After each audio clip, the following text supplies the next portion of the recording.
Good evening. Tonight we're reading Emma by Jane Austen. Chapter 31. Emma continued to entertain no doubt of her being in love. Her ideas only varied as to how much. At first she thought it was a good deal, and afterwards but little. She had great pleasure in hearing Frank Churchill talked of, and, for his sake, had greater pleasure than ever in seeing Mr. and Mrs. Weston. She was very often thinking of him, and quite impatient for a letter, that she might know how he was, how were his spirits, how was his aunt, and what was the chance of his coming to Randalls again this spring. But on the other hand, she could not admit herself to be unhappy, nor, after the first morning, to be less disposed for employment than usual. She was still busy and cheerful, and, pleasing as he was, she could yet imagine him to have faults. And further, though thinking of him so much, and, as she sat drawing or working, forming 1,000 amusing schemes for the progress and close of their attachment, fancying interesting dialogues, and inventing elegant letters, the conclusion of every imaginary declaration on his side was that she refused him. Their affection was always to subside into friendship. Everything tender and charming was to mark their parting, but still they were to part. When she became sensible of this, it struck her that she could not be very much in love, for, in spite of her previous and fixed determination never to quit her father, never to marry, a strong attachment certainly must produce more of a struggle than she could foresee in her own feelings. "I do not find myself making any use of the word sacrifice," said she. "In not one of all my clever replies, my delicate negatives, is there any allusion to making a sacrifice. I do suspect that he is not really necessary to my happiness. So much the better. I certainly will not persuade myself to feel more than I do. I am quite enough in love. I should be sorry to be more." Upon the whole, she was equally contented with her view of his feelings. He is undoubtedly very much in love. Everything denotes it. Very much in love indeed. And when he comes again, if his affection continue, I must be on my guard not to encourage it. It would be most inexcusable to do otherwise, as my own mind is quite made up. Not that I imagine he can think I have been encouraging him hitherto. No, if he had believed me at all to share his feelings, he would not have been so wretched. Could he have thought himself encouraged? His looks and language at parting would have been different. Still, however, I must be on my guard. This is in the supposition of his attachment continuing what it now is, but I do not know that I expect it will. I do not look upon him to be quite the sort of man. I do not altogether build upon his steadiness or constancy. His feelings are warm, but I can imagine them rather changeable. Every consideration of the subject, in short, makes me thankful that my happiness is not more deeply involved. I shall do very well again after a little while, and then it will be a good thing over. For they say everybody is in love once in their lives, and I shall have been let off easily."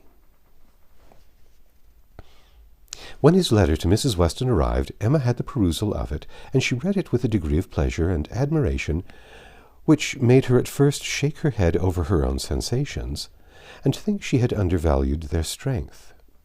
It was a long, well-written letter giving the particulars of his journey and of his feelings, expressing all the affection, gratitude, and respect which was natural and honorable, and describing every exterior and locale that could be supposed attractive with spirit and precision. No suspicious flourishes now of apology or concern.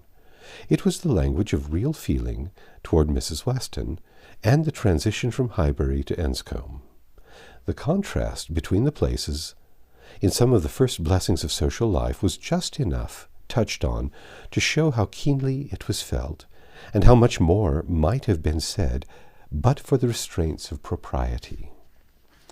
The charm of her own name was not wanting. Miss Woodhouse appeared more than once, and never without a something of pleasing connection, either a compliment to her taste or a remembrance of what she had said, and in the very last time of it meeting her eye. Unadorned as it was by any such broad wreath of gallantry, She could yet discern the effects of her influence and acknowledge the greatest compliment perhaps of all conveyed. Compressed into the very lowest vacant corner were these words: "I had not a spare moment on Tuesday, as you know, for Miss Woodhouse's beautiful little friend. Pray make my excuses and adieus to her." This Emma could not doubt, for all was all for herself. Harriet was remembered only from being her friend. His information and prospects as to Enscombe were neither worse nor better than had been anticipated. Mrs. Churchill was recovering, and he dared not yet, even in his own imagination, fix a time for coming to Randalls again. Gratifying, however, and stimulating as was the letter in the material part, its sentiments she yet found, when it was folded up and returned to Mrs. Weston, that it had not added any lasting warmth. That she could do without the writer, and that he must learn to do without her. Her intentions were unchanged. Her resolution of refusal only grew more interesting by the addition of a scheme for his subsequent consolation and happiness. His recollection of Harriet, and the words which clothed it, the beautiful little friend, suggested to her the idea of Harriet's succeeding her in his affection. Was it impossible? No, Harriet undoubtedly was greatly his inferior in understanding, but he had been very much struck with the loveliness of her face and the warm simplicity of her manner, and all the probabilities of circumstances and connections were in her favor. For Harriet it would be advantageous and delightful indeed. "I must not dwell upon it," said she. "I must not think of it. I know the danger of indulging such speculations. But stranger things have happened, and when we cease to care for each other as we do now, it will be the means of comforting us in that sort of true disinterested friendship which I can already look forward to with pleasure." It was well to have a comfort in store on Harriet's behalf, though it might be wise to let the fancy touch it seldom, for evil in that quarter was at hand.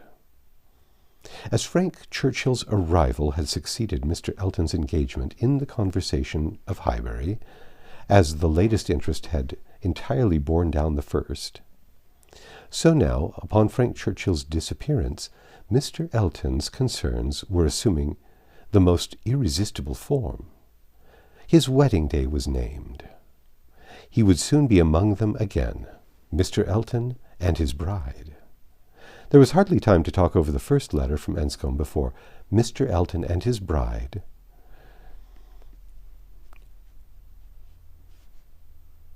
was in everybody's mouth, and Frank Churchill was forgotten. Emma grew sick at the sound. She had had 3 weeks of happy exemption from Mr. Elton, and Harriet's mind, she had been willing to hope, had been lately gaining strength.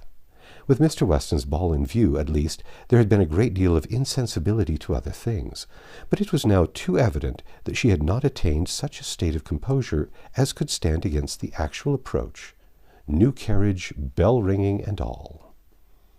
Poor Harriet was in a flutter of spirits which required all the reasonings and soothings and attentions of every kind that Emma could give. Emma felt that she could not do too much for her, that Harriet had a right to all her ingenuity and all her patience. But it was heavy work to be forever convincing without producing any effect, forever agreeing to without being able to make their opinions the same. Harriet listened submissively and said, "It is very true. It was just as Miss Woodhouse described. It was not worth while to think about them, and she would not think about them any longer." But no change of subject could avail, and the next half-hour saw her anxious and restless about the Eltons as before. At last Emma attacked her on another ground. "You allowing yourself to be so occupied and unhappy about Mr. Elton's marrying, Harriet, is the strongest reproach you can make me. You cannot give me a greater reproof for the mistake I fell into. It was all my doing, I know. I've not forgotten it, I assure you. Deceived myself, I did very miserably deceive you, and it will be a painful reflection to me forever. Do not imagine me in danger of forgetting it." Harriet felt this too much to utter more than a few words of eager exclamation. Emma continued, "I have not said, 'Exert yourself, Harriet, for my sake.'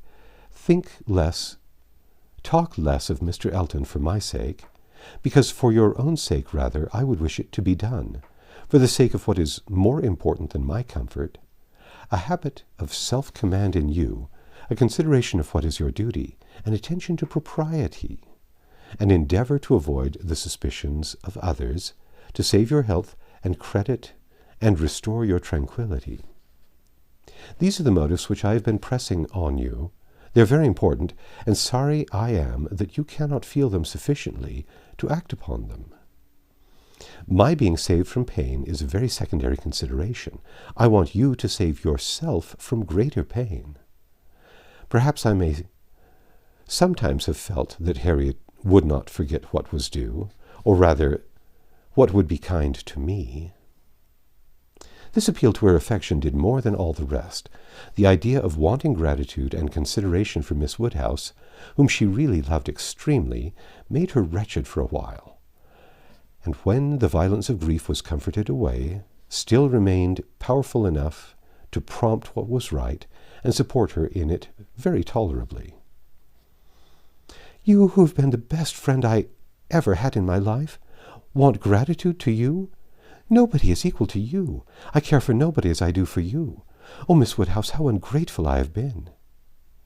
Such expressions, assisted as they were by everything that look and manner could do, made Emma feel that she had never loved Harriet so well, nor valued her affection so highly before.